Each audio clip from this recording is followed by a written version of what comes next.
don't like how dark it is in here. It just bothers me. Like, even if I put on this light, hold on, let me turn it off.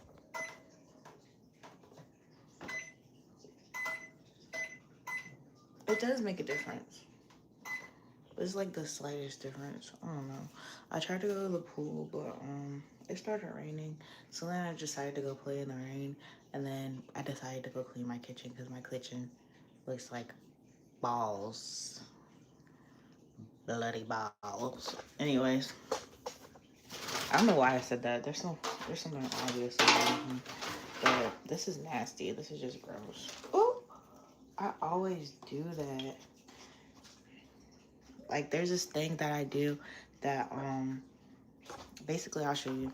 Like, the whatchamacallit will be slightly open, and whenever I move food over there, it'll like slightly fall in there, and that just blows me all the time.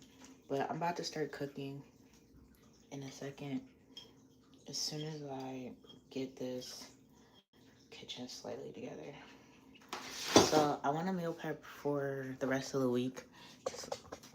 I'm saying for the rest of the week like the week isn't over, but like I want to meal prep for the rest of the week and next week. So I want to clean everything out, have everything defrosted, and just ready, like give me a head start.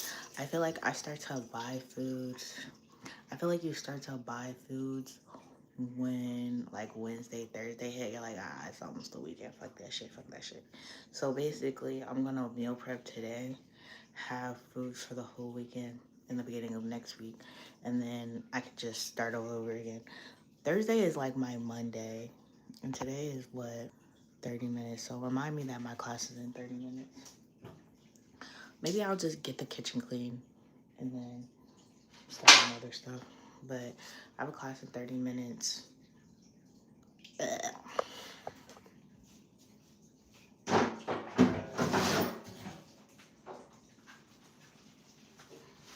On top of having a class in 30 minutes,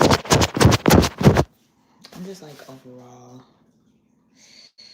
I broke 2 glasses. This glass, is this the glass? No, this is not it. One of the glasses is broken. It's this one. And I broke another glass earlier. But like, I feel like that's going to be a problem, so I'm just going to throw it away. My boyfriend told me he was going to clean the kitchen. I should have known that he wasn't going to clean the kitchen. These are my nails. If you look really closely, they sparkle. Hold on, I got to flip the camera. Hold on. Can you see the sparkle? Like, they have like a type shine to them. But yeah. They're actually really, really short because I got them cut when I went to the salon yesterday. I got them cut because I knew that I was going to be doing like a lot with my hands this week. So I figured that if I got them cut, it would make it easier to do things like do like my hair for one. Because I hate to do my hair and then stuff gets stuck underneath my nails.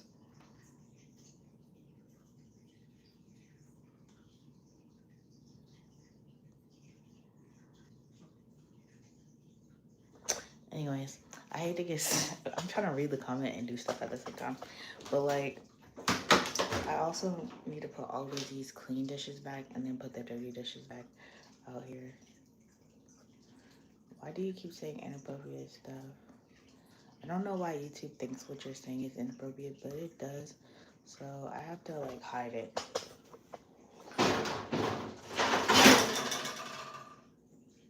It smells really bad down there.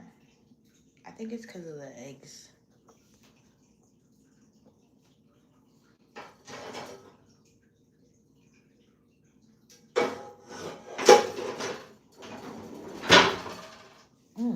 That's like not cool. Hi Benny, how are you doing? I don't know what that was. But I just went to the pool. I'm about to put on some clothes in a second, but I'm trying to figure out what I need to get in here that will clean everything. Because everything looks clean in there, but it's not, and I know it's not. Let me put these glasses in here so that they can at least be clean.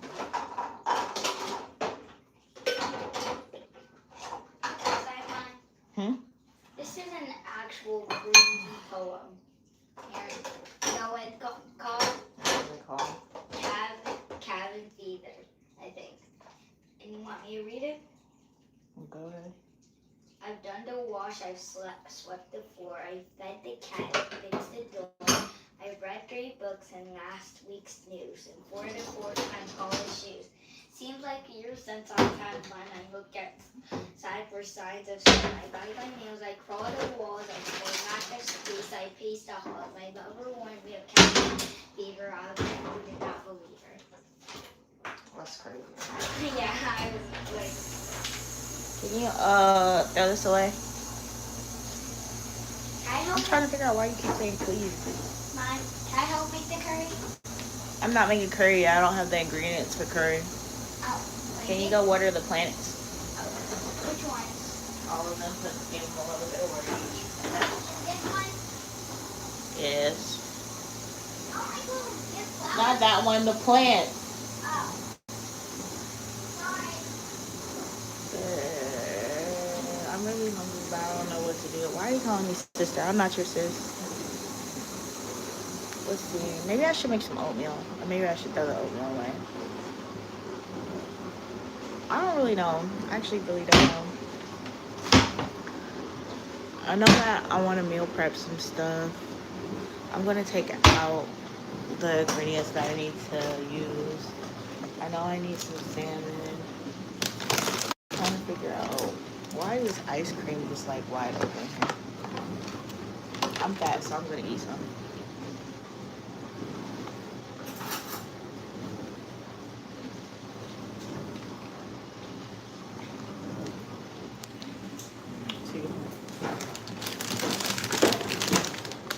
Make some chicken nuggets. Wait, are those the... Wait, Ma, don't tell me those are the ones that you made me try both, alright? Probably. Probably. Oh. Wait, they're vegan, right? Yes, they're vegetarian. Yeah, they're definitely the ones. That ice cream is so good. How you feeling? My tummy still hurts, but I'm about to eat something. Oh, yeah. How do you like the... Scallops. Alcohol. How do you like the orange vanilla, Mai? Very good. Very good. It's not my favorite. But It's good. I already know chocolate All right, marshmallows. I got that. Here am I. Yes. That over there. Like on the stove or? Yeah, on the stove. I'm gonna put the shrimp over there so I can make curry. Alright, this curry is gonna be bomb delicioso. And then maybe I should get a couple pieces of salmon for the hamburger helper. There you go. I have no idea what this is. It's probably catfish. What does it say? Oh, it's salmon steak. Okay. Alright. I remember Kevin saying he got salmon steaks. Yeah, we did get salmon steaks. I don't know why that stuff is peeling off, but it's always peeling off, and I need to get one that actually stays up. Preheat in the oven, microwave Hi. for So, 2-3 minutes. I have a question. Yeah. The way you like when Kevin gave us forks tonight that we all had all the chopsticks, maybe it's because we wanted to add more to the collection. Now put them in there for 3 minutes. Cancel. There you go. And those way. Someone broke the fly swatter. Broke the flash one. Look. Why do you want to see my nails? I showed them to you like 5 times, but I got a gel. They keep asking you that, Mike? Yeah, they keep saying nails, like over and over and over again. These are so good. Wait, these are you chocolate chip ones, right? Right. And then they're really soft.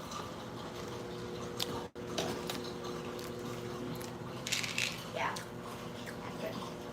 That's good now. They're like really good. Yo, the way they like ha ha ha ha ha ha. Yeah, it's actually Please. kind of crazy. Huh?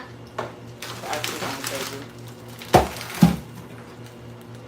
I have a DoorDash order coming. It'll be here at about 5, and that's when my class starts.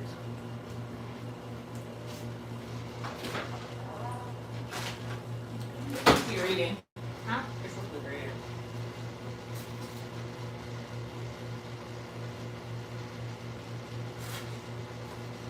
This is almost done, so I'm just going to read the rest of it. Alright, while I wait for the whatchamacallit to make themselves, I'm gonna go put on some clothes so that I can walk around and then so I can do my lesson.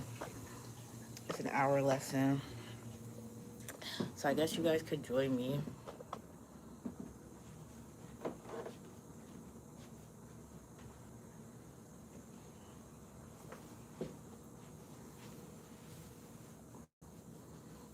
I don't know if this one's mine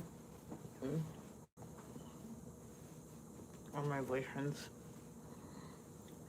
The amount of sunscreen that's still on my face is so crazy. I'm pretty sure that I'm allergic to weave because ever since I put it in my head, I felt sick. But I haven't taken it out yet because I'm too lazy to redo my hair and figure out what I'm going to do with my hair for the rest of the week. So I'm just going to keep it in until I figure out what kind of hairstyle I actually want.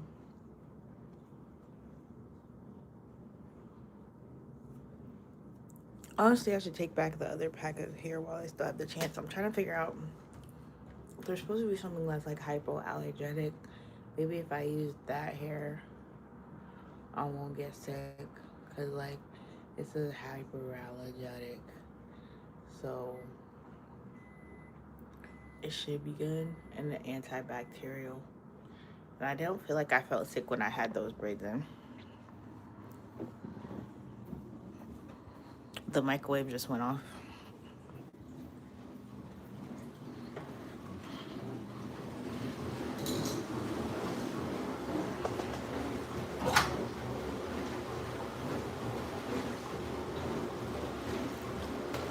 I still feel like there's a bit of more cooked.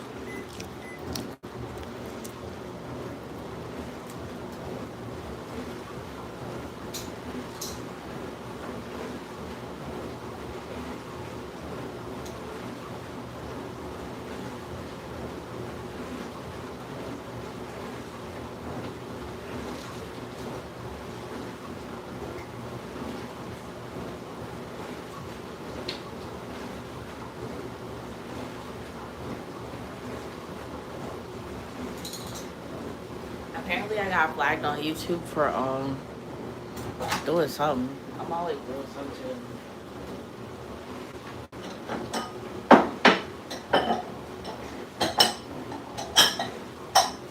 So you guys haven't been able to see my lives for like a month, and that was really blowing me. But I get over it. Right? You want buffalo sauce?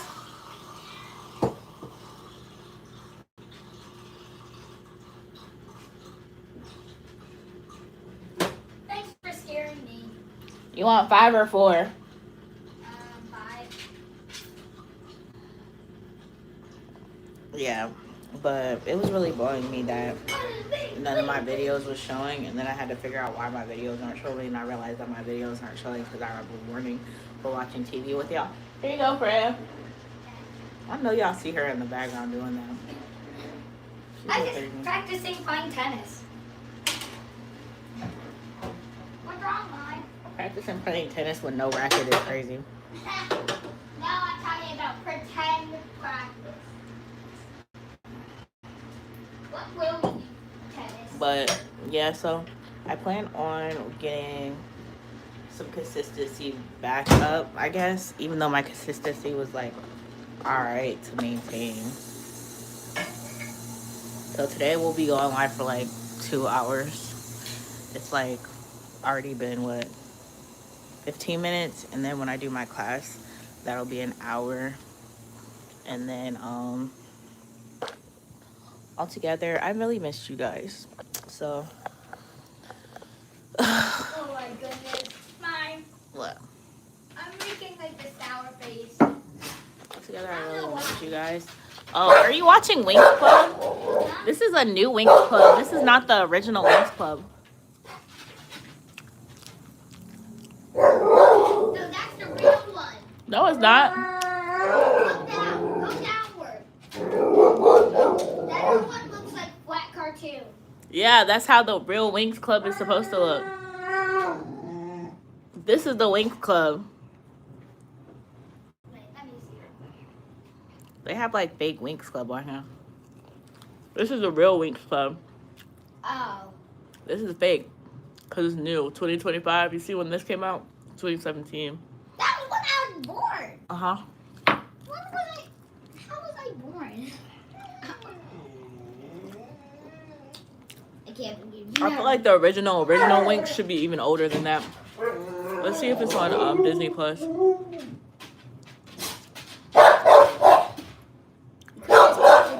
Plus button on the remote.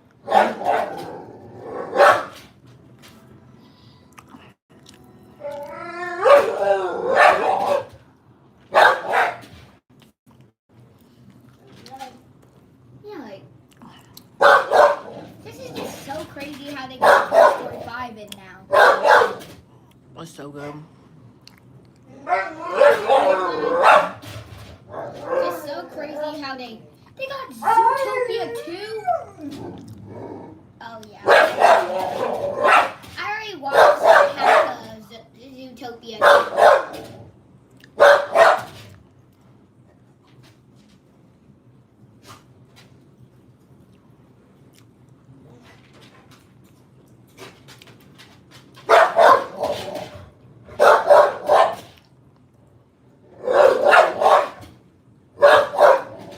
No, they don't have it on here. Why don't we watch Wish? We were in the middle of a movie yesterday. Oh yeah. Toy Story 3. Can you grab the container of the chicken nuggets?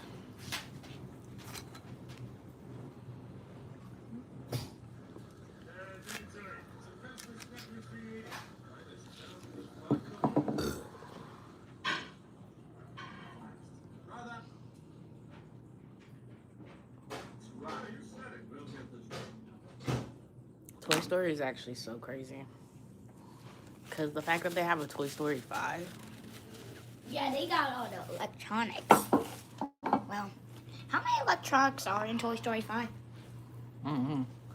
Well, When they start getting beat by cell phones and iPads.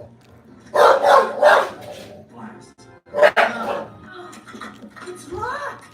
Try the window. It's a fence finest child-proof lock in the world. What trap? Wait, did anyone notice the trap? Oh, right. How did we get up there? This is crazy. All right, everyone. I'm ready. 1, 2. 2, 3. Of the computer. Hurry in during the Jeep Make This the Summer event for Great American Deal. Now get 0% APR financing or $4,500 bonus cash on Jeep Grand I Cherokee. hate Or get commercials. 4.9% APR financing for 72 months on Grand Wagoneer. Hurry in now for the best selection of 2026 models from America's most patriotic brand during the Jeep Make This.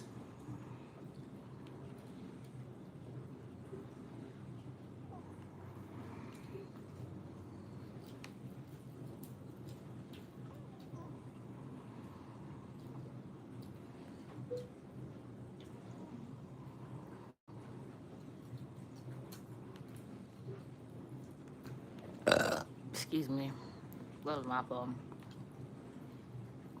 Once they skip that.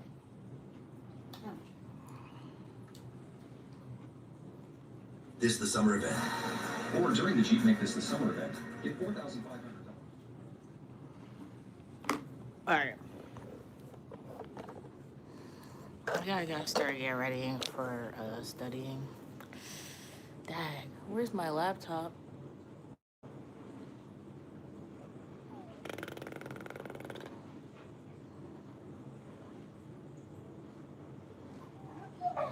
Disney on Ice.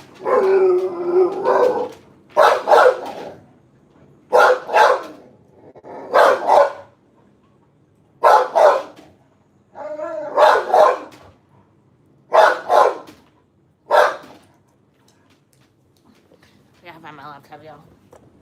I gotta get 15 minutes before my class starts. It's probably in here.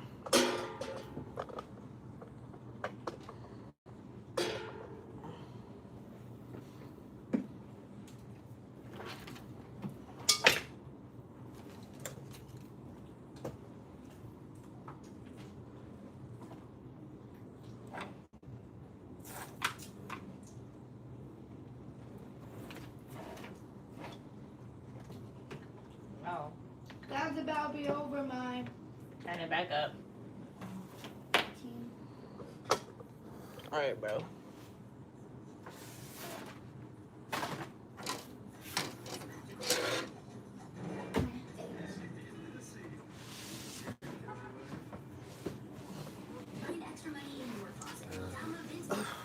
Like this?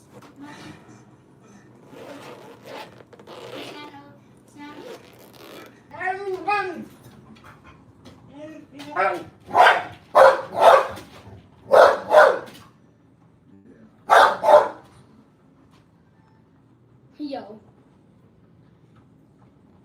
Yo, you gotta stop. Look at his face. Friend. Me and him, we had the same kid, Daisy. I was there when Lotso got unwrapped. Daisy loved us all. Special. They did everything together. Never seen a kid more in love. One day we took a drive. A little playtime. After lunch. It was sweet.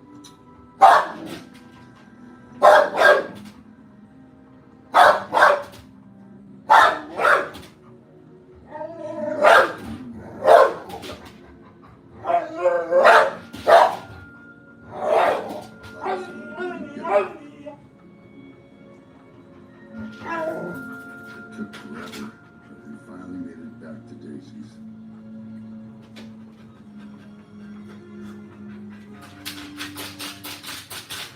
But by then, it was too late.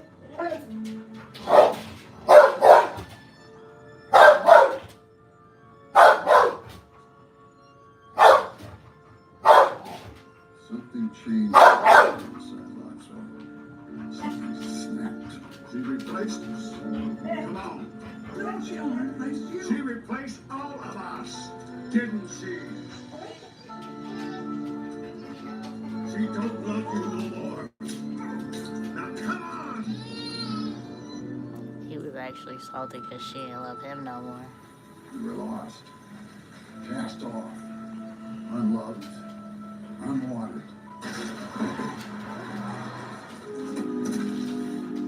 Then we found Sunnyside. What was Lotso's?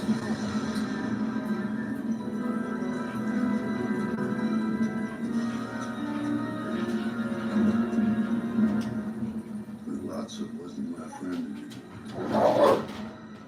He wasn't happy. He took over Sunnyside and rigged the whole system. So, have you broke? Finally, took me home. Other toys, they weren't so lucky. They didn't like it. New toys, they don't stand a chance. But my friends are in there. You can't go back. There's never now. It would be suicide. But what about your Andy? Isn't he leaving for college?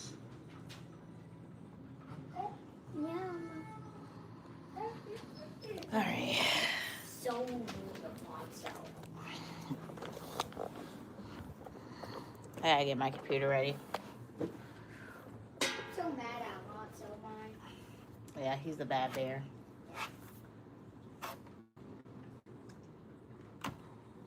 Just like the baby. I don't think the baby is that bad. I think the baby just listens to Lotso. No, the baby threw him on the table and then grabbed him, put him back in the seat on purpose. He's like this. Slam. That is true.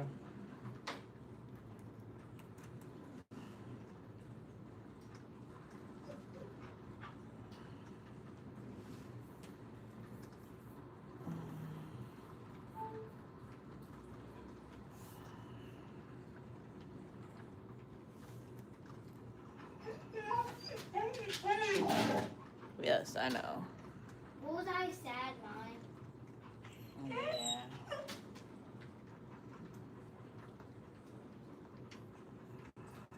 Did you know he was my favorite cover, like character? Yes, you've said that.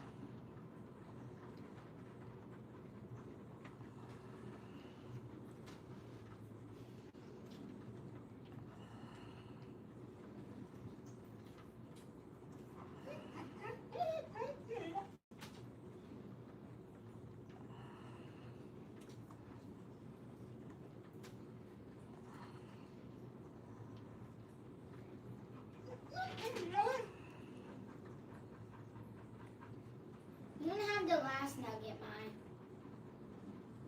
Harry? You didn't have the last nugget. Now I'm done eating. Sure? Yeah, I'm about to start studying.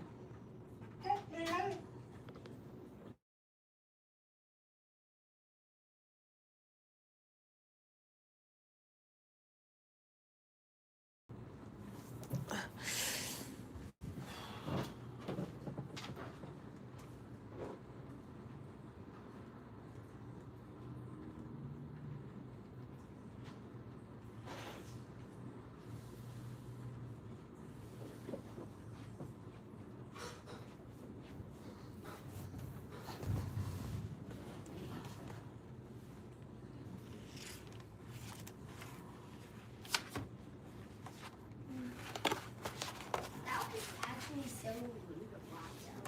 Oh, yeah. Banning his friends. Just abandoning a girl? You never replace all of them. All right, friend. My class is starting. Sorry.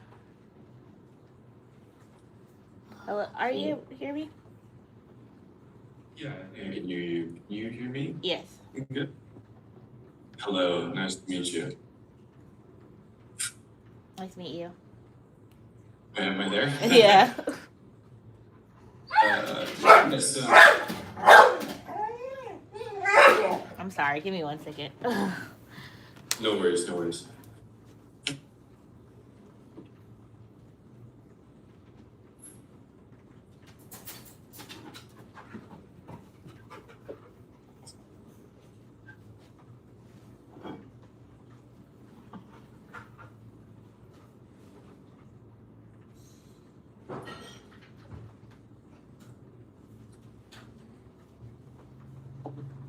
All right. Sorry about that. No worries at all. So your name is Frankie, right? Yes. Great, nice to meet you. My name is Ani. Why don't you just tell me a little bit about yourself, maybe a little bit about, you mentioned you've taken the LSAT before, I think, Yeah. right? I've taken it before.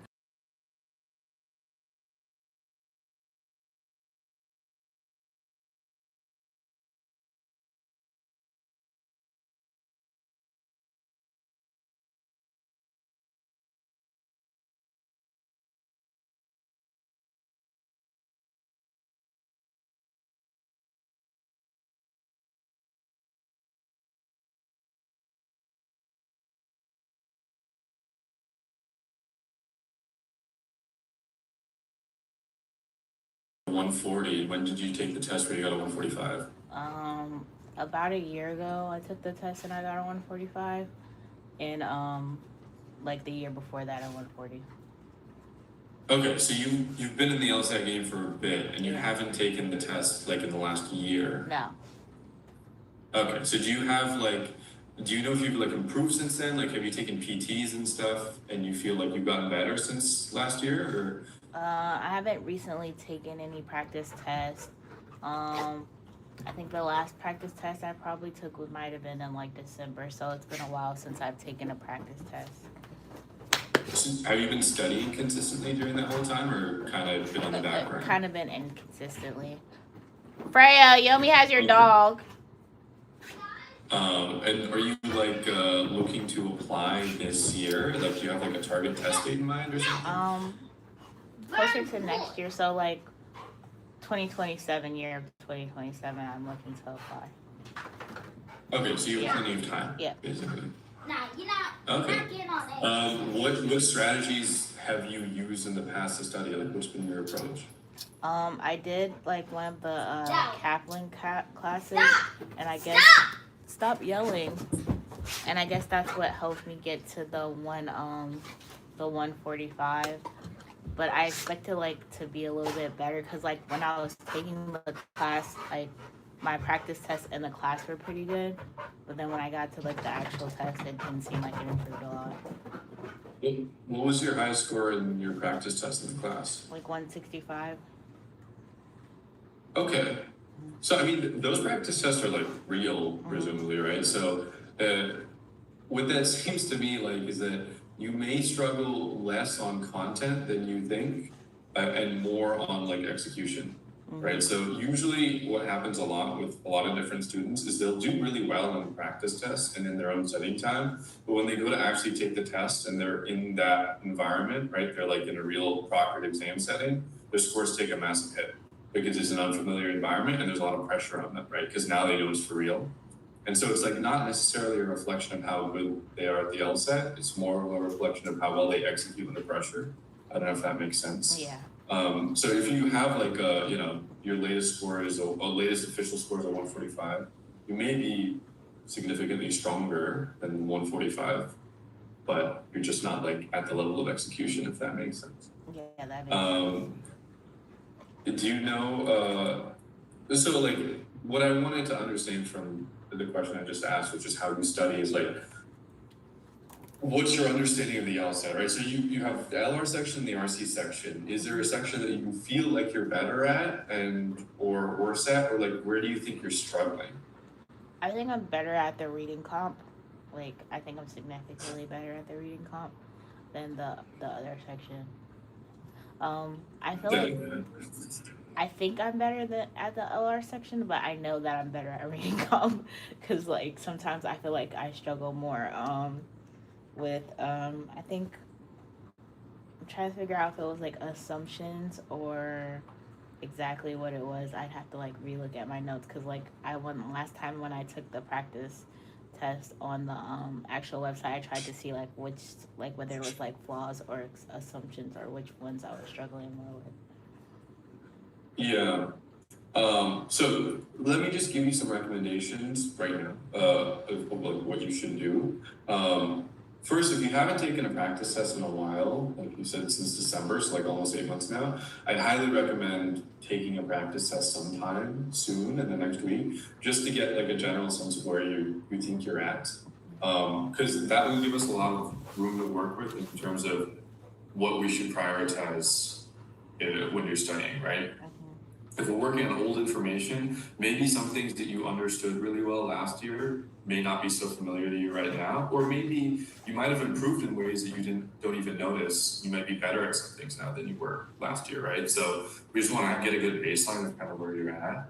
And the other thing that I tell everybody that I work with is, like the LSAT is primarily two things, right? One, it's reading. It's like how good are you at reading? And the other is inference, right? Like how good are you at reasoning? And reading is like the highest payoff task. So if you can in your own time, start like just reading books that you like, whatever, just like try to set aside time in your daily life to start reading. And that won't immediately make a difference, but across months, it'll make a huge difference. And especially you have like time, you have like a year. If you read consistently for a year, it'll be like night and day. your ability to read and understand the questions, it'll be so much quicker, and you won't have to like struggle to understand things when you're in that time pressure situation. So start like reading just in general now. For today, I have a general path that I like to use. So if you want to, we can do some diagnostic questions together and sort of figure out where you're at. Does that sound good? Yep. Yeah, okay. Let me send you a link. Okay. This is to something called Miro. Hold on.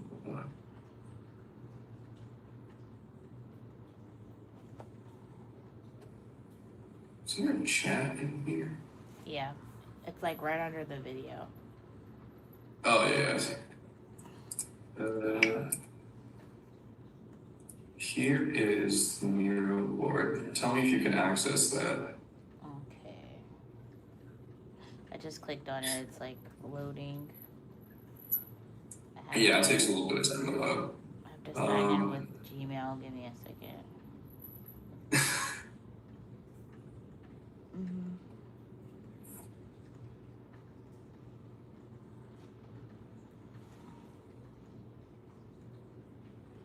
I see something. I'm not really knowing what this is.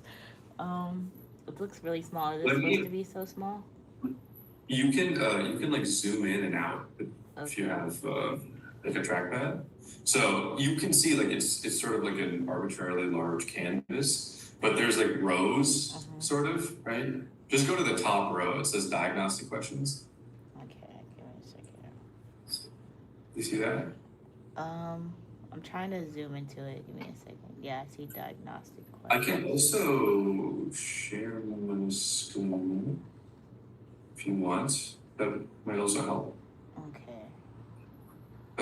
Can you see this on my screen? Let me go back to it. Give me 1 second.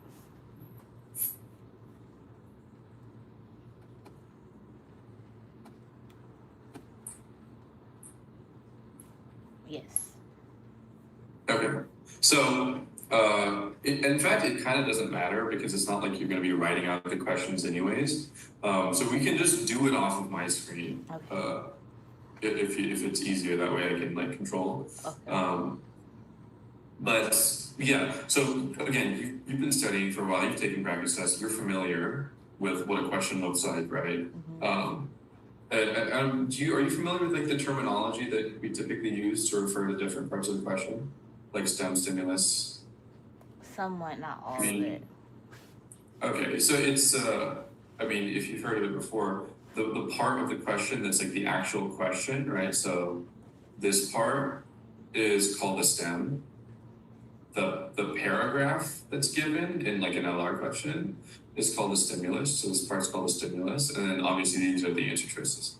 So if I ever say stem or stimulus or answer choices, that's what I'm referring to. Okay. Hopefully that makes sense, right? Yeah, so don't worry too much about whether these questions are easy or difficult, but try your hand at this one and just talk out loud. Tell me what you're thinking. Okay. So the question is, the conclusion of the argument follows logically if which one of the following is assumed. Although the charter of the West Side School states that the student body must include some students with special educational needs, no students with learning disabilities have been enrolled yet. Therefore, the school is currently in violation of its charter. It's assuming that must include. I guess it's assuming that they are not enrolled because they have special educational needs, but it also could be assuming that there have been people with disabilities that have applied. So all students with disabilities have special educational needs. That could be an answer. The school currently has no students with learning disabilities. That's already said, so that doesn't really mean anything. The So school you don't should. like me? I don't like B. The school should enroll students with special educational needs. Um, it does say that, but that doesn't really. That's not like the assumption that's needed. The student body must include students with special educational needs. The student body must include students with special needs. No students with so the only students with special educational needs are students with learning disabilities.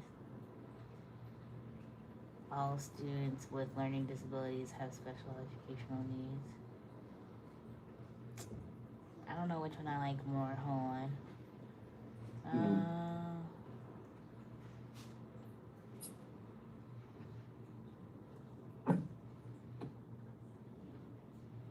I'll go with D. You'll go with D. Yeah. Okay. So before I reveal, let's just talk about the question a little bit. Well, the first thing I'll ask you is how did you actually decide between A and D? You were sort of stuck on, well, you like both of them, but what was the decision maker for you? Um, if all students with learning disabilities have uh special educational needs, that doesn't exclude that there could be students without disabilities having special educational needs. Mm-hmm. So technically, Okay. they could not, like, even if they didn't accept anyone that had disabilities, there could be other students that have disabilities. But D is saying only the students with disabilities have special educational needs. So then that would put them in violation. Like, A is a good answer, but it doesn't necessarily put them in violation if that's true. Okay. Good. Can you just tell me in your own words, just describe the stimulus for me? Tell me what they're talking about. Um, the school needs to have some students that have special educational needs. Um, they haven't had anybody that enrolled that has any disabilities, so they're assuming that they're in violation. Yeah, that's pretty good. So I'll tell you right now. I mean, you got the right answer, right? Uh, D is correct, and you basically summarized it correctly. But I want to tunnel in a little bit because I think you're circling around it. Like, what? Can you explain to me why D is specifically right? Because I don't know. I think it's right because like only those students are would put like that's the only answer that would put them in specific violation. So it's like it only makes sense if they assume that without that if that wasn't true it would tear the argument apart, I guess. Like if if only if I took if let's say if I think about it oppositely, like let's say other students could have special like without disabilities could still have special needs issues, then that means that their argument is illogical. Does that make sense? That they're not in violation. That's how, Yeah. right? Yeah. So if there are students, to take your argument, right? If there are students who don't have learning disabilities but do have special education needs, Mm-hmm. then they actually wouldn't be in violation of their charter, right? Yes. Yeah. So basically, this is what we call equivocation, right? So notice something specific, right? So they start by saying, okay, they talk about this charter of West Side School, Mm-hmm. and they say that the charter states that, we need students with special education needs. Okay, so we need these special ed students, Mm-hmm. right? And then they immediately go on to talk about something that's different, right? They just slip in learning disabilities. They just suddenly start talking about people with learning disabilities. No students with learning disabilities have yet enrolled in school. And what we really need in order for this whole stimulus to make sense is that special education needs to be the same as learning disabilities. They have to be literally equal, right? Education needs equals learning disabilities. Right? That's the foundational assumption that you need. Can you give me an example of special ed needs that aren't learning disabilities?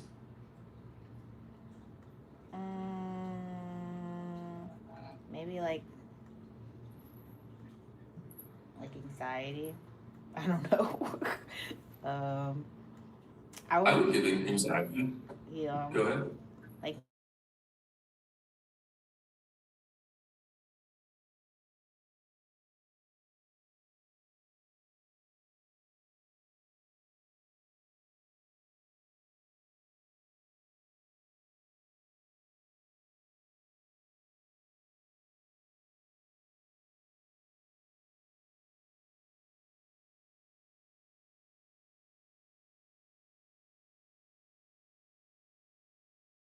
Right? yeah, Um, assuming that they're not equivalent. But in this case, we have to assume that special education and learning disabilities are equivalent. Right? okay, That's what makes it whole. So I think you had a strong instinct. You had a really good intuition for the right answer. You noticed, I think, what you said while you were sort of stuck between A and D is that you liked A and D because they connected the idea of a learning disability and special education needs, which is exactly right as we just went through, right? Those two concepts need to be connected, but you're just not quite formalizing it in a specific way. I think you had the right intuition, but you didn't quite know how to word it specifically, if that makes sense. okay. So how would Is you have that, worded it differently? it's not wording, but like understanding what needs to be the equivalence here, right? Okay. Which we just went through, right? So now that we've talked about it, can you explain why A is wrong? Um,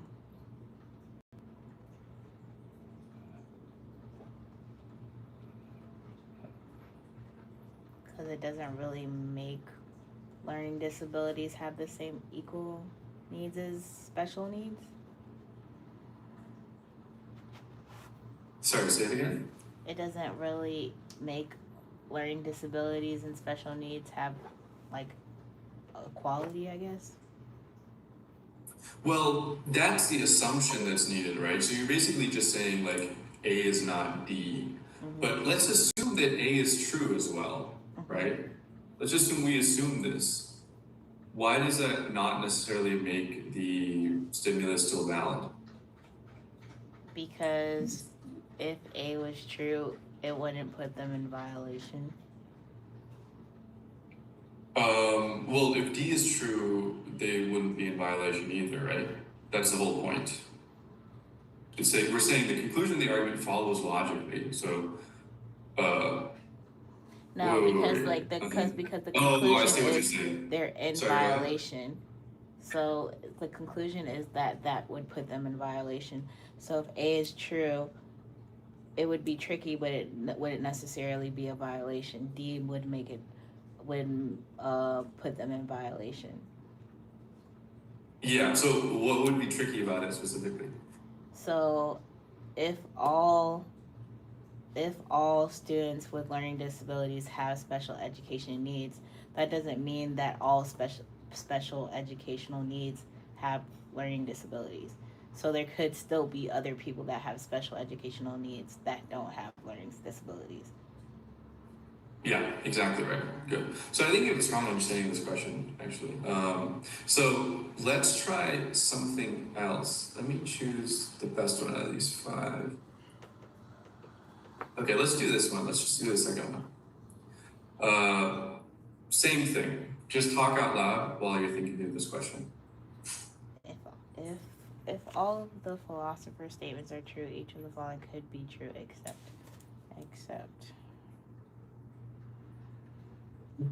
the rational pursuit of happiness is quite different from always doing what one mostly strongly desires to do. The rational pursuit of happiness is quite different from always doing what one strongly desires to do. This is because the rational pursuit of happiness must include consideration of long term consequences, whereas our desires are usually focused on the short term. Moreover, desires are sometimes compulsions, and while ordinary desires result in momentary happiness with when their goals are attained, compulsions are strongly drive a person to pursue goals that offer no happiness even when reached. If this is true, all of these could be true except attaining the goal of any desire.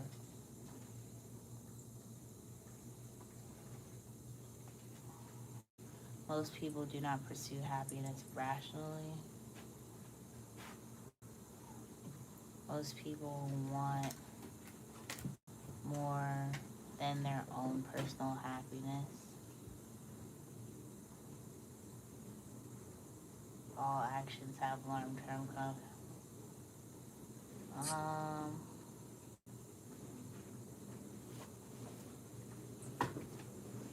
sorry. No worries. This This is is because a this is tricky question. because a rational pursuit must consider the long-term policies. Also, tell me if it's not zoomed in enough or it's difficult to read. Let me know. I'm just like leaning in because I'm trying to think about it. This is because the rational pursuit of happiness must include so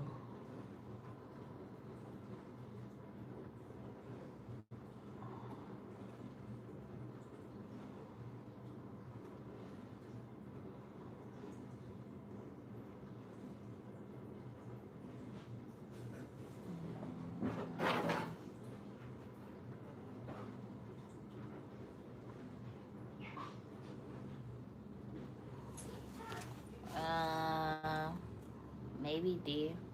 I don't know though why. The majority of people do not have compulsions.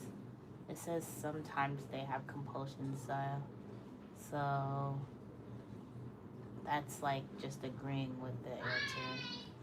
Attaining the goal of any desire results in momentary happiness.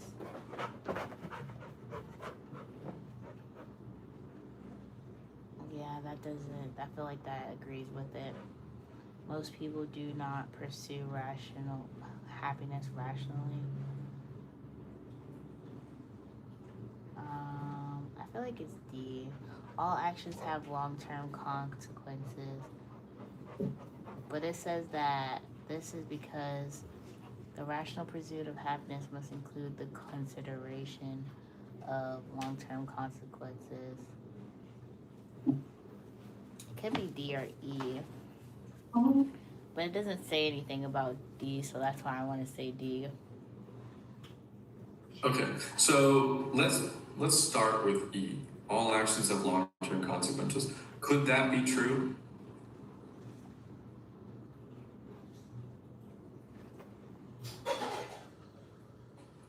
I guess I it think you could. actually answered your own question here I guess it a could be moment true. ago. It could. Wait, let's see. Whereas it says this is because the pursuit of happiness must include the consideration of long-term consequences, where our desires are usually focused on the short term. So I guess it could be true that all actions have long-term consequences, but Why? because rationally you're only considering the long-term consequences, but just because you're not considering them doesn't mean that they don't exist. So it could be true that even I if think I think there's an easier way to think about this, which is something you said before, which is they don't really talk about it, right? yeah, They're not talking about like which percentage of actions have short-term consequences or long-term consequences. Here in this stimulus, they're saying this is because the rational pursuit of happiness must include consideration of long-term consequences. So you must consider them, but whether specific actions have or don't have long-term consequences is never interrogated. They never talk about it, right? So we don't really have anything to go off of. It could be true, it could be false, we don't really know, right? So E can't be the right answer. yeah, I don't know if that makes sense. yeah. I think that makes sense. Okay. Now let's go on to C. Could that be true?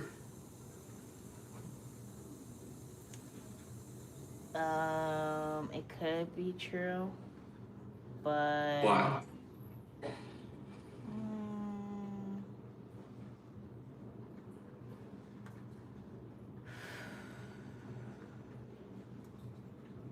mm, I guess it could be true because saying that the rational pursuit of happiness is different from doing what you strongly desire. Maybe it's not true. Can I give you a hint? Because most people do not pursue happiness rationally, would make it a desire to do what they strongly wanted to do. That's very like oxymoron. I don't know. You can tell me because I don't know. So I'll give you a hint. So you said in the beginning that C could be true, right? This could be true. And then I asked you why, right? And then you got stumped. I'll tell you the answer to why is very similar to the answer to why for E. Because they don't talk about the level of people. They don't talk about what most people do. They never talk about that, right? They're making an argument about the rational pursuit of happiness, but they never talk specifically about, oh, most people pursue happiness this way or most people pursue happiness another way, right? So again, we have nothing to base it on. It could be true, it could be false. We have no idea, right? So this also could be true. Therefore, not our answer. What about A? Could it be The true? majority of people do not have compulsions. Moreover, desires are sometimes compulsions. While ordinary desires result in at least momentary happiness when their goals are attained, compulsions are strongly drive a person to pursue goals that offer no happiness when reached. I mean, it says that desires are sometimes compulsions. The majority of people do not have compulsions. I feel like that could be true because they're saying that they sometimes have it, and that kind of aligns with a lot of people don't have it. So it's something that could be true. Can I ask you a question? How many people have compulsions? It doesn't say how many people have compulsions. It just says that they strongly drive a person to pursue goals. Let me ask you another question. What proportion of people have compulsions? It doesn't say, it just says sometimes they have compulsions. So they're not really talking about like population level statistics, right? Which is kind of the same thing as C and kind of the same thing as D. In C, we again said that C doesn't make any sense, or it could be true, because they don't talk about what most people do. Hopefully you're noticing the pattern now. A similarly could be true because we don't know. They don't talk about what the majority of people do or do not have, right? They mention desires in the abstract. Moreover, desires are sometimes compulsions. But then they talk about how many people have desires or how frequent desires are or what proportion of desires are compulsions or how many people have compulsions. They don't talk about any of that, right? So the answer is B, not D. Very good. So I think I was going to ask the same thing about D. Now I will ask you the harder question, which is why is B right? So we know that A is wrong, C is wrong, D is wrong, E is wrong. But why is B right? Because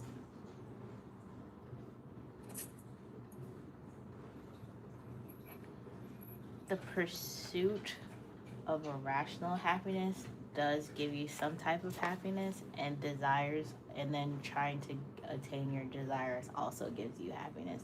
So whether you're trying to pursue be rational or you're just trying to do what you want to do, you're still gonna be happy. Like you're still gonna have some type of happiness. I guess. Does that make sense? It does make sense, but be careful because what does the stem say? It's saying each of the following could be true except, which means that this is false. Mm-hmm. So you just said why it's true, right? You said they're Oh, always okay. happy. But no, it's So actually false. yeah, so because they said that the rational pursuit of happiness is quite different, and then it also says that to pursue goals that offer no happiness even when reached. So sometimes there's people are going to achieve something and they're not going to get happiness. So it's because of the compulsion saying that to pursue goals that offer no happiness even when reached. And it's saying that attaining the goal of any desire results in happiness. But that one says Very that good. there's no happiness. Okay.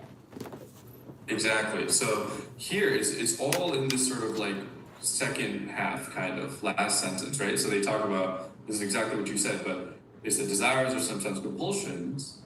And then while ordinary desires give you momentary happiness, these nasty compulsions offer no happiness even when reached, right? So it's specifically a counterexample to this claim, right? Mm-hmm. There are actually some goals that, when attained, don't result in any happiness, not even momentary happiness, right? So this can't actually be true, right? We know specifically some examples where this is false, mainly compulsions. Does that make sense? Yeah. Hmm.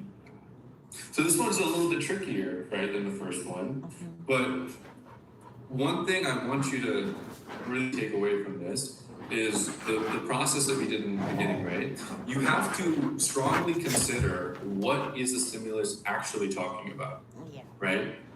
Because it's easy to get confused because you'll see statements like the majority of people do not have compulsions or most people do not pursue happiness rationally. And it's easy in your own head to like try to answer that question based on what you know about real life, right? You may have ideas about whether or not those statements are true, right? But you have to restrict all of that and only focus specifically on what they're talking about. And if they never talk about, proportions or populations or what the majority of people do, then these literally can never be, provably false or provably true, right? You just don't have the data to back it up. Does that sort of make sense? Yeah. Yeah. It shouldn't be like, once you see that, it becomes much easier because you don't even have to understand why B is right. You can just notice, oh, they don't talk about A, they don't talk about C, they don't talk about D, and they don't talk about E, right? We don't know any of those things, so they can't be false. Does that sort of make sense? So it's like giving it the benefit of the doubt. Yeah. So in general, like the nice thing about the LSAT and also the difficult thing about the LSAT is that it's pure reasoning, right? So I don't know if you remember like taking the SAT in high school, right? When you took the SAT, there's like, do you remember it or no? I don't remember that. No? But you did take it. Yeah. You did something, right? Yeah, I took it. There was like a reading section or whatever, and then there was like a math section, right? And the thing about the math section is that like you need to know something in order to do it, right? You need to know how to like manipulate an algebraic equation or whatever in order to do well. But with the LSAT, you actually don't need any background knowledge, right? All you need to know is like how to read. All of the information you need to solve the question is contained in the actual stimulus, right? It's all in here. So the trick is only focusing on what's in here and being very careful about separating what is actually in the stimulus from what's outside of it, right? Because if it's not contained in here, then it's not relevant at all, and we don't want to consider it. Okay. So that's what you want to do for most questions. Let me ask you one question. Do you feel like there are certain question types or question subjects that are more difficult for you on average? Like, do you dislike questions with like a science-based topics, or like law-based topics, or are they basically all the same to you? I think I dislike the ones with like, I want to say the sciencey ones, or like ones when they like if they make, oh, the city decided to implement a new rule and we can't have this, like those ones. I don't like those. Oh, those are the public policy kind of ones. Yeah. Okay, so this is another thing that a lot of students face is like I just said, right? The LSAT, you don't need to know anything in order to do well. But for some reason, a lot of students dislike science-based questions specifically, even though technically you don't need to know any science, right? So it shouldn't matter. All the questions should be roughly the same, right? So I want you to keep that in mind while doing this next question, which is that you shouldn't need to know anything about the topic in order to get the answer right. Do you want to try this question? Okay. The scientists' conjecture, if true, provides the most support for which of the following statements? Scientists conjecture that certain microbes consume organic molecules in opposed shell and similar sediments. In doing so, the microbes remove oxygen from the atmosphere and generate carbon dioxide, a gas that evidence indicates promotes global warming. They also conjecture that these microbes produce more quickly at higher temperatures. So it promotes global warming.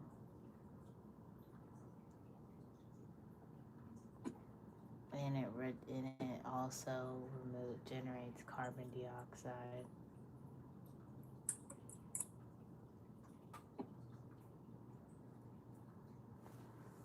Certain microbes consume organic microbes in exposed shell and summertime. Yell me. Sorry, I heard him chewing something. No worries. If true, the microbes will soon diminish organic molecules and exposed sediments are depleted. Every organism that generates carbon dioxide more quickly at high.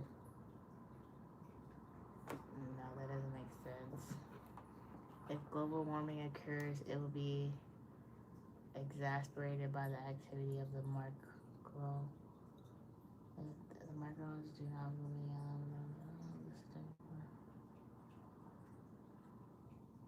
I feel like it could be E or C. Okay, so you don't like A, you don't like B, and you don't like D. Is that right? Yeah, but let me think. The conjecture that these microbes reduce more quickly. They also conjecture that they reproduce more quickly at higher temperatures.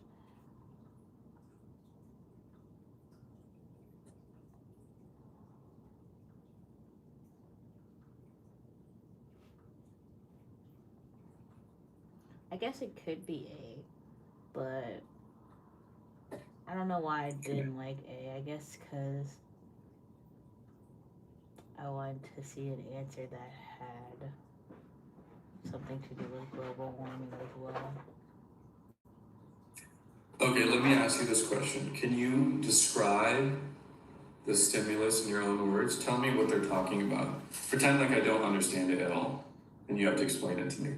The scientists are saying that certain species are consuming organic species, and that's happening. I don't know what an exposed shell means.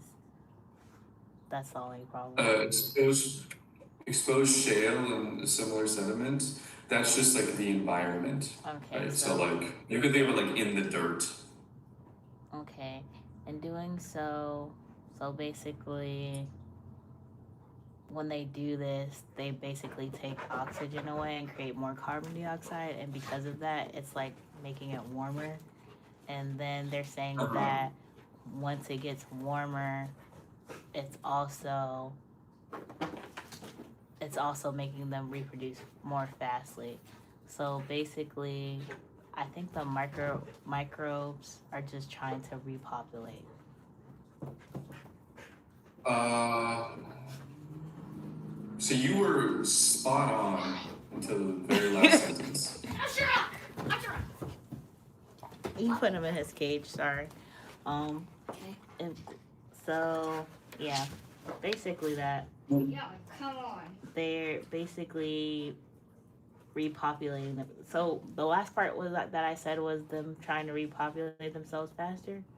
Is that the part that you said that didn't sound Yeah, right? so we don't really know like what they're trying to do, right?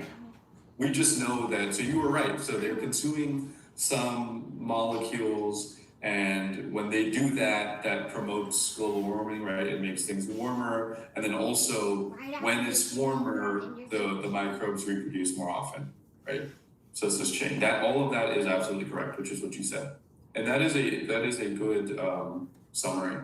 So you understand the stimulus. Take another look at the answer choices that you like and see if anything jumps out at you. Probably the global warming.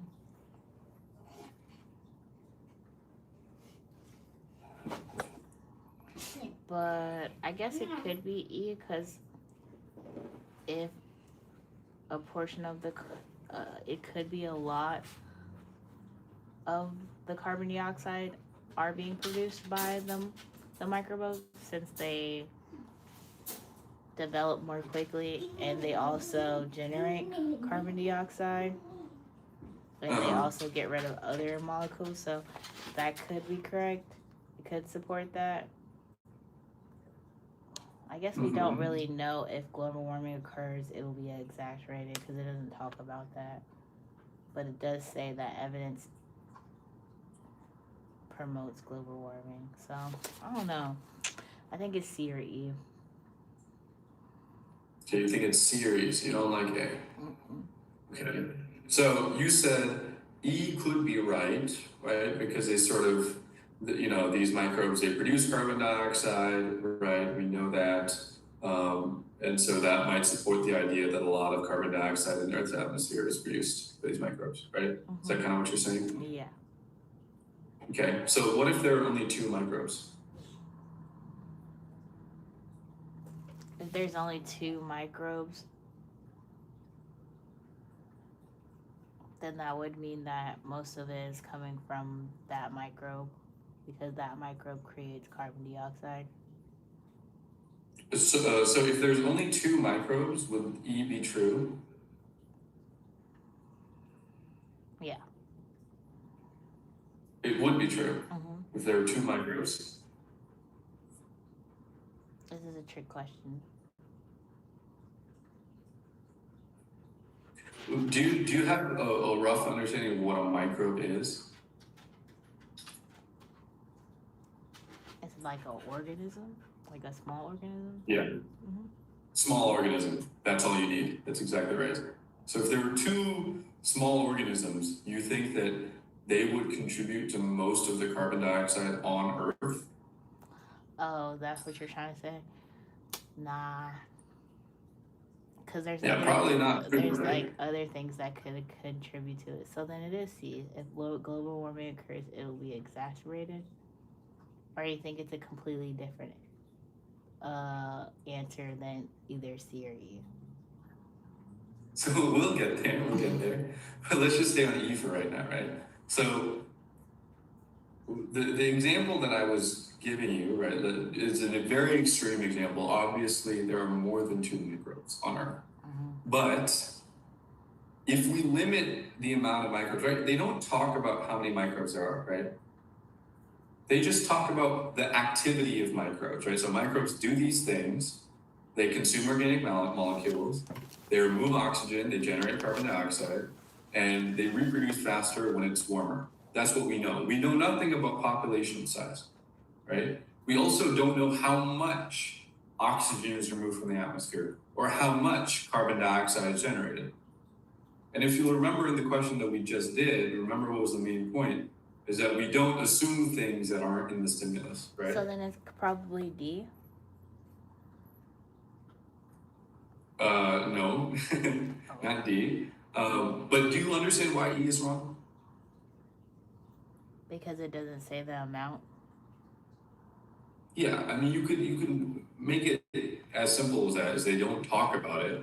That's a good heuristic. The more important point is that you can construct a scenario where the entire stimulus is true. I gave the example for 2 microbes, right?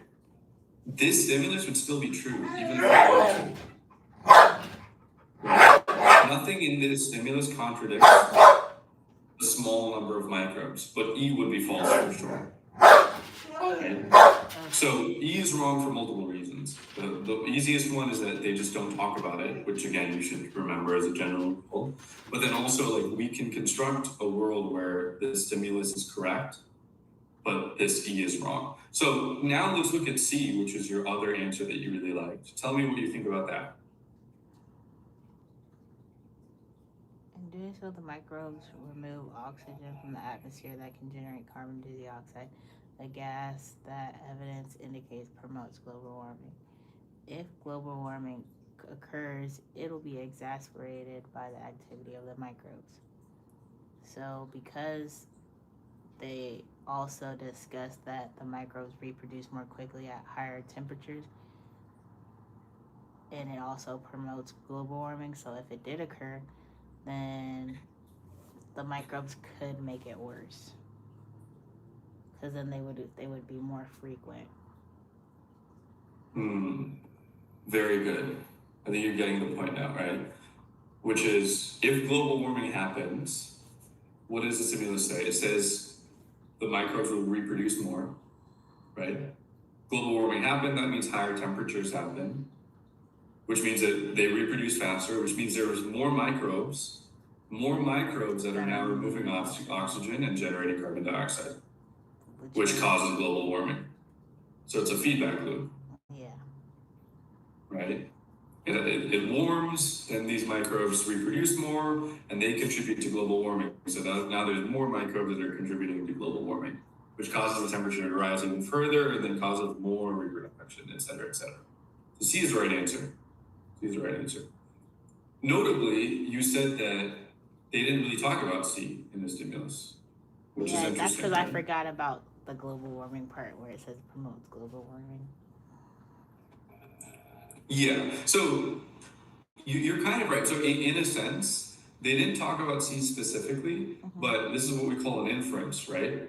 You sort of have to reason what would happen, right? If they give these 2 sets of facts separately. So they say they reproduce more at higher temperatures, and also they promote global warming. And you have to sort of stick them together in order to figure out that this is true, that it will be exacerbated by the activity of microbes, right?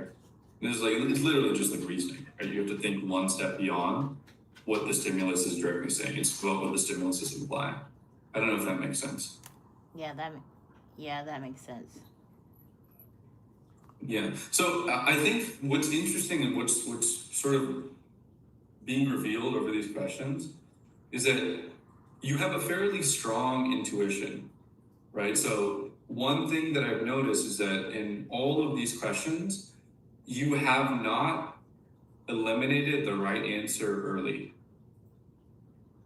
right? Which is interesting. You've always sort of gotten it down, like in the first question, you got it down to A or D. D was the right answer, right?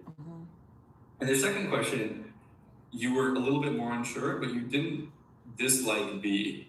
And you didn't like A, but you kept B around. And then even in this question, right, you kept C and E. So you had like a strong intuition for what might be the right answer, what you might have to look for, right? And the other thing that was good is that in the explanations for the first question, this question, and this question, you gave a good summary of what they're talking about. So you did understand the stimulus, and you summarized it in a way that was relevant. But you're just not precise enough yet but like formalize that intuition, right? Where you sort of you kind of have an idea of what you're looking for, but you're not quite precise enough to distinguish between the last two remaining. Maybe there's two answer choices that are really compelling, and you're not quite sure how to distinguish them, and so you're relying on heuristics a little bit, like kind of what feels better. Mm-hmm. I don't know if that feels like it's a relevant description of what you're doing. Okay, like somewhat. Sorry, say it again. Yeah, I said somewhat. Yeah. Yeah. So this is pretty traditional. I mean, it's actually a good kind of scenario to be in, because what that means is that you're not really like capped in terms of your ability to understand. You're more capped on like how disciplined you have to be when you're actually pursuing this question, right? So if you have strong intuition for what the right answer might be, that's very good. It means you could probably be quicker and you can probably trust yourself more. But the difference is that you have to be very precise with what you're reading and very precise with the answer choices that you consider. So it's more about discipline than like raw intelligence, if that makes sense. Okay, that makes sense. You'll see that come up in other cases, right? And I'll point out specific situations where you're being a little bit sloppier and precise. But it's always a good thing to have better intuition in the beginning. Let's try this question. 23. Tell me what you think. Which of the following most accurately describes the flaw in the reasoning of the argument?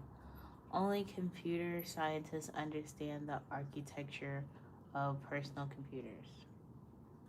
And only those who understand the architecture of personal computers appreciate the advances in technology made in the last decade.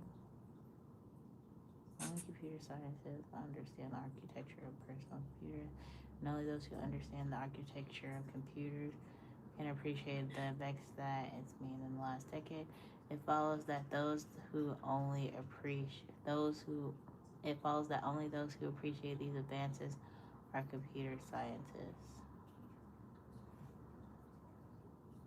So only computer scientists. They're basically restating the thesis and the conclusion, but also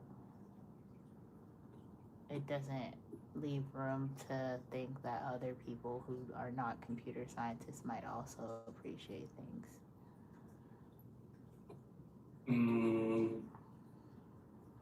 The premise of the argument presupposes that everyone who understands the architecture of personal computers. No. The premise of the argument is stated in such a way that they exclude the possibility of drawing any logical conclusion.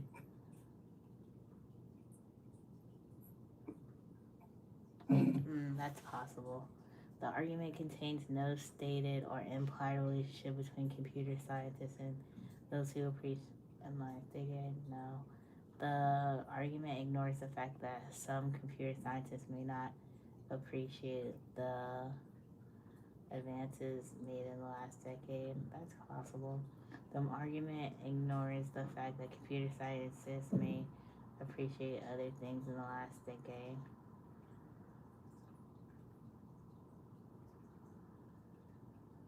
I don't think that's relevant. So I think it's D or B. The premise of. Do you think it's D or B? Is that what you said? Yeah. Okay. The argument ignores the fact that some computer scientists may not appreciate the advances in technology. Only computer scientists understand the whatever, and then they also only this computer scientists understand how a computer works. And if a person understands how a computer works, then they also can appreciate how it's improved. So they assume that only those who can appreciate how it's improved are people that are computer scientists. It follows that only those who appreciate these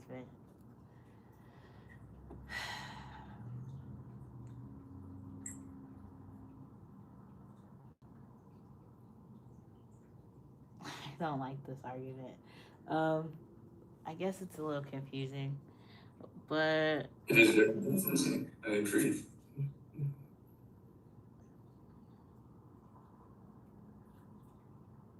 Let me ask you this question. Have you heard about conditional diagramming no. before? No. Okay.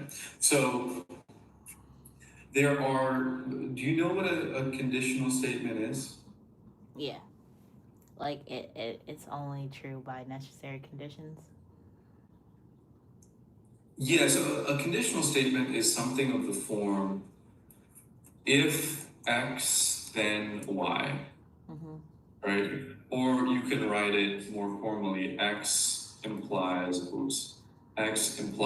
we do it with this arrow, X implies Y, right? And so some questions on the LSAT typically must be true questions or must be false questions. So we did this question, which is a must be false question. Right, each of the following could be true except, which is which statement has to be false. So questions that are like must be true, must be false, and sometimes questions like these, which are flaw questions, can be written in like this informal language with these arrows and these statements. This is what's called conditional diagramming. Okay, and sometimes that's useful because it can take an argument that like this that's kind of opaque and hard to understand, and it can make it clear what they're talking about. Okay. So I don't know if you've ever. That's why I was asking if you've heard about it before, because it's a very common technique. There are problems though, which is sometimes when you write it in this sort of abstract way, like X implies Y, it can be hard to then turn around and find out what the right answer is from that. But just for the sake of argument, I'm going to walk you through it. Okay, so let's start by diagramming this. Okay, and I'll pause at every step so you understand what I'm doing precisely. So it starts with only computer scientists understand the architecture of personal computers. So that's the first statement that we want to diagram.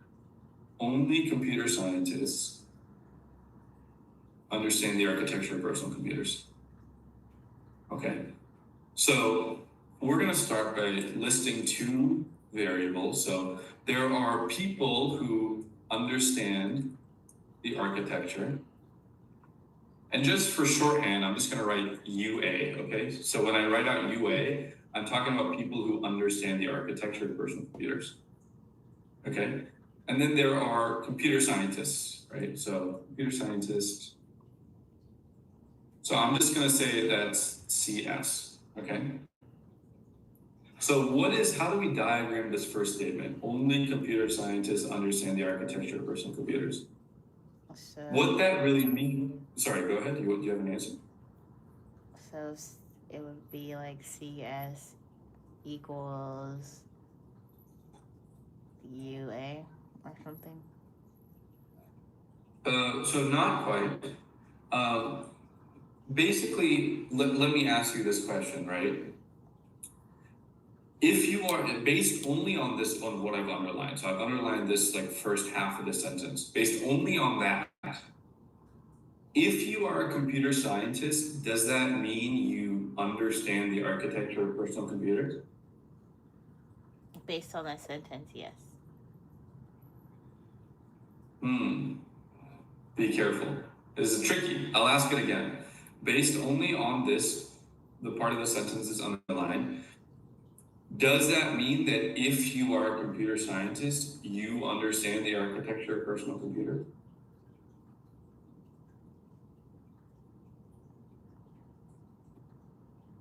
No. Why? Why not?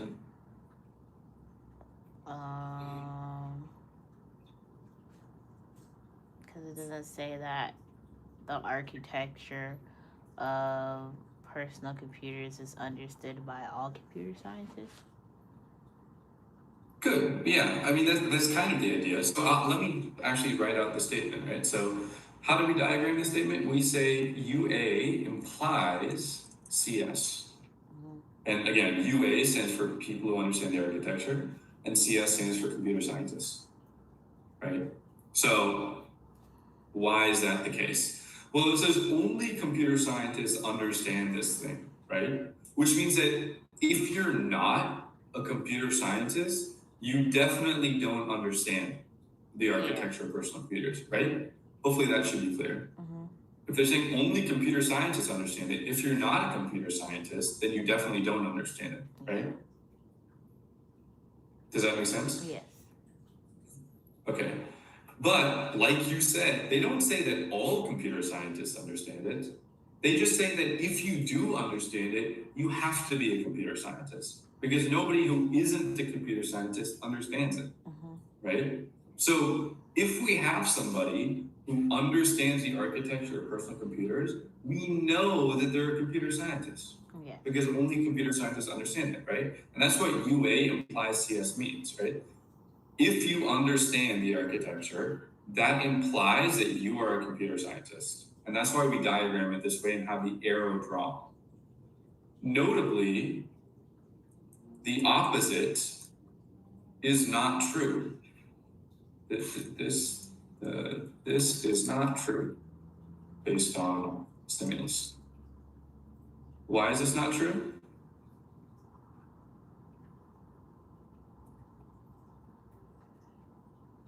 Because just because you're a computer science doesn't mean you understand it. Yeah, exactly. Like you said before, not every computer scientist necessarily understands the architecture of personal computers. Just because you are a computer scientist doesn't mean you have to understand it. But if you do understand it, we definitely know that you're a computer scientist. That's why the first statement is true and the second statement is not necessarily true. I should say, actually, I should be more specific. So this is not necessarily true. Right? Okay. What's important to understand is that it could be true, it could be false. We don't actually know, which is why we can't write this. This is not valid formal logic. This is always true. Is always true. This is not necessarily true. We actually, what's important to know is that it's not necessarily false either. It's not, this statement is not true or false. We don't have enough information to conclude it either way. Okay, so let's continue. Only those who understand the architecture of personal computers, let me erase this. So now we're gonna move on to the second sentence, or the second half of the first sentence. Only those who understand the architecture of personal computers appreciates the advances in technology made in the last decade. It's a bit of a mouthful, but let's just take it at face value, okay? And now I'm gonna write out the variables and I'm gonna ask you to do the same thing that we just did. So I'm just gonna move this up here. I'm just gonna move this to the side. Okay, so now let's write out the new variables for the second clause that we're trying to diagram. Only those, sorry. So we have understand the architecture, right? So we already have that. We have that as UA. So we actually don't even need to write that out again. We have that up here. So we know what UA is because they talk about this. Only those who understand the architecture of personal computers. So they're talking about those people again. So let's get rid of that. What do they talk about then? Appreciate the advances in technology. So there's some people who appreciate advances in technology. Let's just, to make it simpler for ourselves, let's call that AA, okay? So there are people who appreciate the advances in technology. So we have understand the architecture and in UA and appreciate the advances in AA. So can you draw the diagram? Do you know what that looks like for this sentence? So it would probably be AA and then the arrow to UA. It's always true. Implement is always true. Okay. Yeah.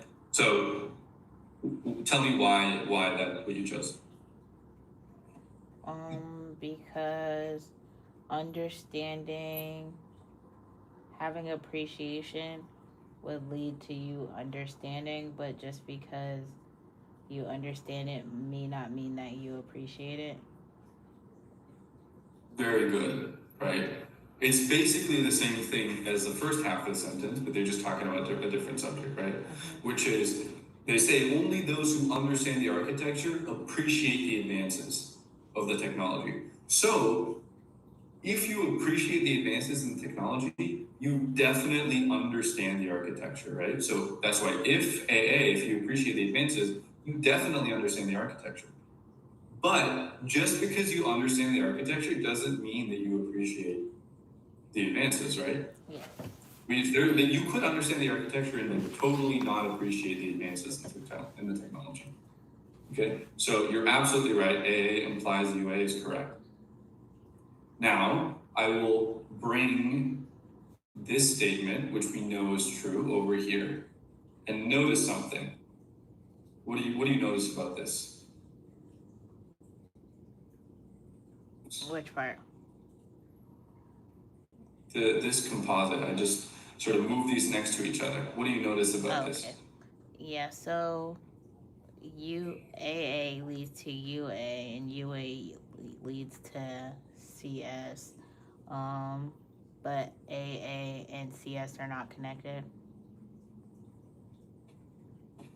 Ah, very good. So you notice AA leads to UA and UA leads to CS. But that actually means that AA and CS are connected, right? Yeah. Think about what that means in actual words, right? So we know AA implies UA. What does that mean? We know that if you appreciate the advances in the technology, you definitely understand the architecture. And what do we know about people who understand the architecture? If you understand the architecture, you're definitely a computer scientist. Which means that if you appreciate the advances in technology, then you're definitely a computer scientist. Yeah. You see how that's true? Okay, so we have all of that from the first sentence. Great. Now, what does the last sentence say? It follows that only those who appreciate these advances are computer scientists. Now, let's try to diagram this statement. So, get that. So you tell me, how do you diagram this statement? And in this case, we have all the variables written out, right? Appreciate these advances is AA, and computer scientists are CS, which you already have up here. So I'll bring that down here. AA equals CS. So, sorry, say it again. AA equals CS. Not quite. We do notice how it's like the same format as the other sentences, right? So what did we do there? AA arrow CS. Yeah, you cut out. Sorry, say it again. The AA to the arrow to CS. Well, let's be careful. So we'll read the sentence and then tell me what you think the answer is. How would you diagram this statement? Only AA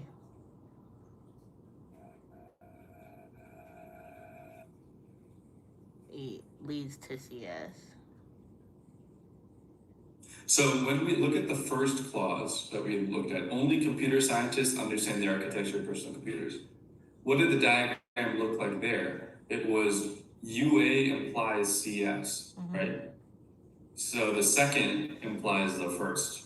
So CS implies AA. Yes, so the way to diagram this sentence is CS implies AA. Now, why is that the case? You can think about it the same way that we just did everything else, right? Only those who appreciate these advances are computer scientists. So if you're a computer scientist, you definitely appreciate these advances. But just because you appreciate these advances does not mean you're necessarily a computer scientist. Right? That's why CS implies AA. Did that make sense so far? Yeah. Okay. But now here comes the big reveal, the finale. Notice, right? From the first part of the stimulus, right, the first sentence, what did we get? We got this, the thing that I circled, right? We got AA implies CS, right? Their conclusion is the opposite. CS implies AA. And if you remember what I said, right? If X, so, wait, where did I write that? Yeah, see, so if, sorry, remember this part? Yeah, this is not necessarily true. The opposite, yeah. So if we know that UA implies CS, right, we figured that out based on what this sentence is actually saying. The opposite is not necessarily true, right? Then again, you can go through that whole reasoning in natural logic, in natural language by yourself, right? Why does being a computer scientist not necessarily imply that you understand the architecture, right? But it's the same argument over here, which is that we know that AA implies CS, but we actually don't know the opposite. We don't know if this is true, right? We don't know that being a computer scientist automatically means that you appreciate the advances. We only know that if you appreciate the advances, you are definitely a computer scientist. So, with all of that said, now let's look at B and D. What do you think the right answer is?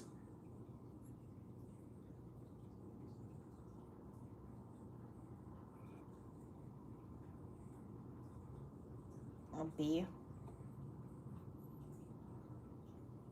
B. The argument ignores the fact that some computer scientists may not appreciate the advances of technology made in the last decade. Exactly. So we know that if you appreciate the advances, you're definitely a computer scientist. We don't know that all computer scientists definitely appreciate these advances. We don't know that, right? Some computer scientists may not appreciate those advances. So that's the key, right? So this whole rigmarole we went through over here with all the labeling and all the diagrams, it might seem very convoluted, right? It might seem long and tedious. It isn't as long and tedious as it seems once you get used to it. But I will tell you right now, you don't have to do it this way. That is not a requirement, right? One thing about the LSAT in general is that you don't need to be attached to any particular method of solving. So if it works for you, it works for you. If it made it more clear for you, then you should stick with it. But if it made things more confusing, just abandon it, get rid of it. You won't know what's true for you yet. You won't know whether it's helpful or not yet. But eventually you will once you try it out more often. And then you can either choose to keep it or get rid of it, depending on how it feels for you. Does this question as a whole make more sense now to you? Yeah. Do you have any questions about it?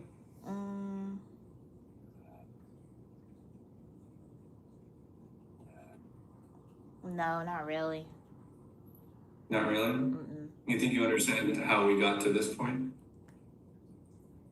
I think that if I had to do the formatting that you did, I would probably kind of forget to reverse things, but I do kind of understand why we were led in the direction to B being right. Well, to be fair to yourself, right, this is the first time you've encountered this notation, right? So expecting yourself to do it perfectly when you aren't really familiar with it is a little bit harsh. So you may not have been able to do it now. In 2 weeks, you might be able to do it very comfortably. Okay. Right? So you don't know that for sure. I will give you another way as a final just goodbye. I'll give you another way to think about this question. Okay? So imagine this scenario. Imagine there's a conference. Okay? And there's a conference and 100 computer scientists are invited to this conference. Okay?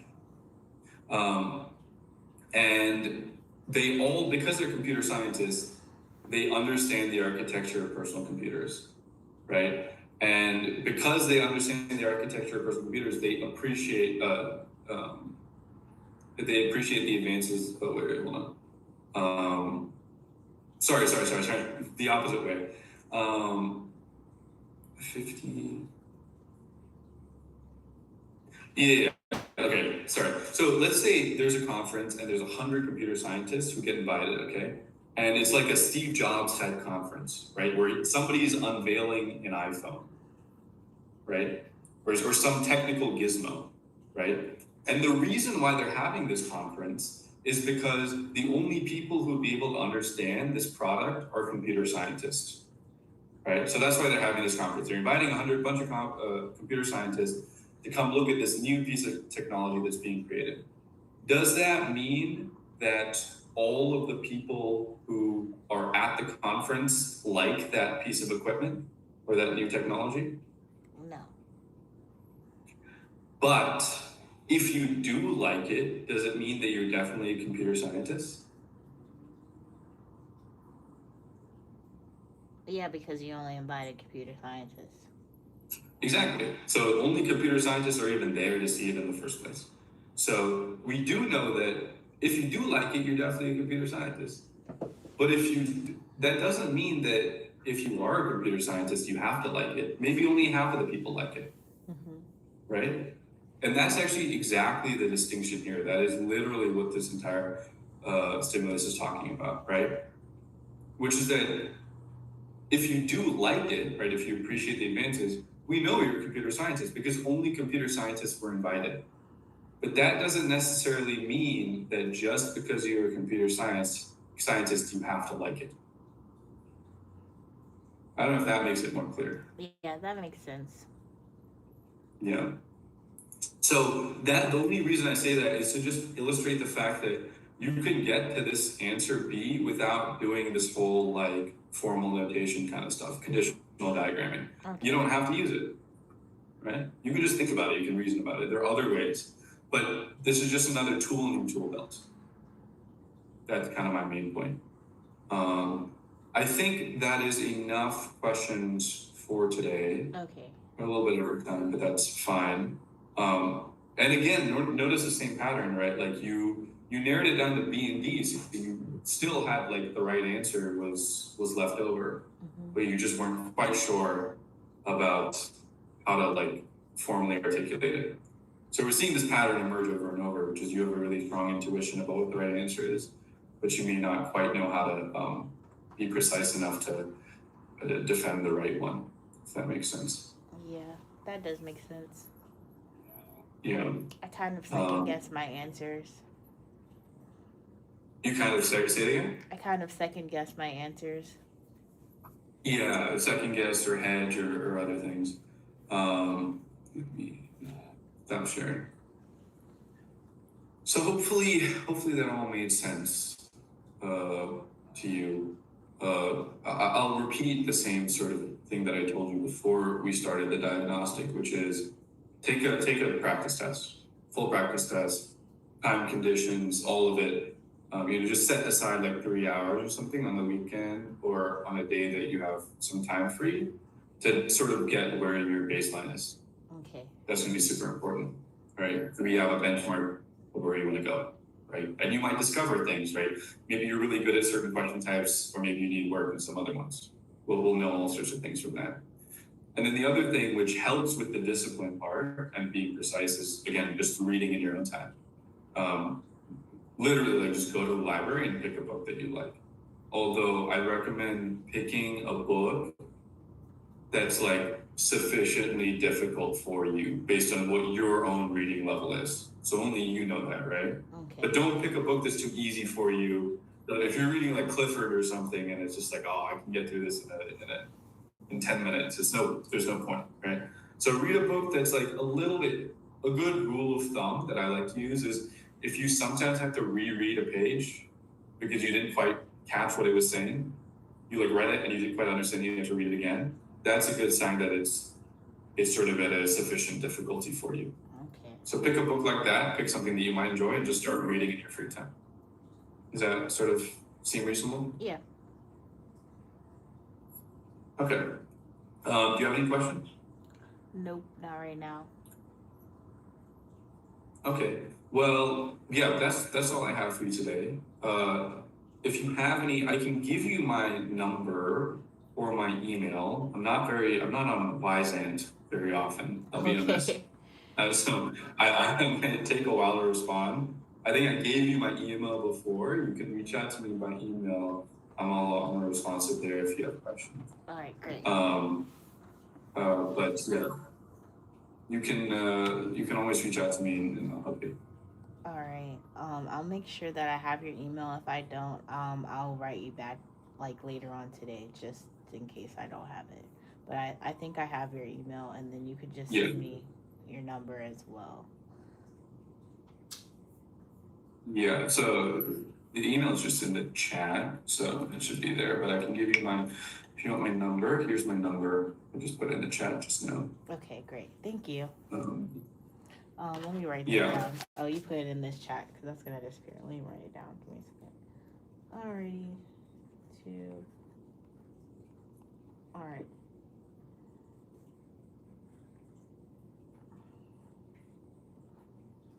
I got it. Okay, great. Yeah, let me know if you have any other questions. If you want to schedule another session or whatever, you just let me know whenever. Okay. What time zone are you in? I'm in Texas, so CST, Central Time, an hour behind you. Okay. All right. Just making sure. All right. Yeah. Awesome. Yeah, so that's the thing. Like, if you want to schedule a session, let me know and we'll like coordinate a time because it might be different. Yeah. Yeah. I realized that before that it was different because I'm like thinking that we were supposed to meet at 4, and then it's like 5. So like it's kind of confusing. But we'll make sure that we get that we're good on both. Yeah, I don't know what Wisant shows you. Wisant showed me that you're in, I mean, you said Baltimore and it also showed me that you're in Eastern time. Mhm. So I just tried to keep everything in your time zone so it makes sense for you. I don't know what Wisant shows you. Yeah. So don't be confused. Everything will be scheduled in your time zone from my awesome. perspective. Okay, great. So if I say 5, I mean in your time zone. Okay, awesome. Thank you. Okay, no problem. Yeah. Have a great rest of your day, Frankie. You too. Nice meeting you. Bye. Nice meeting you too. I don't know how to end the lesson. I just left. Wow, I've been live for such a long time. I'm actually so tired. The fact is being smart but being dumb at the same time. My boyfriend's gonna be so mad if he heard me say that I call myself dumb. But oh my god, you know my order from whatchamacallit was supposed to be here like mad long ago. I'm so not even in the mood to make dinner anymore. It's 6:30. My boyfriend got off of work an hour ago. We should be home. Wow, my groceries are not here.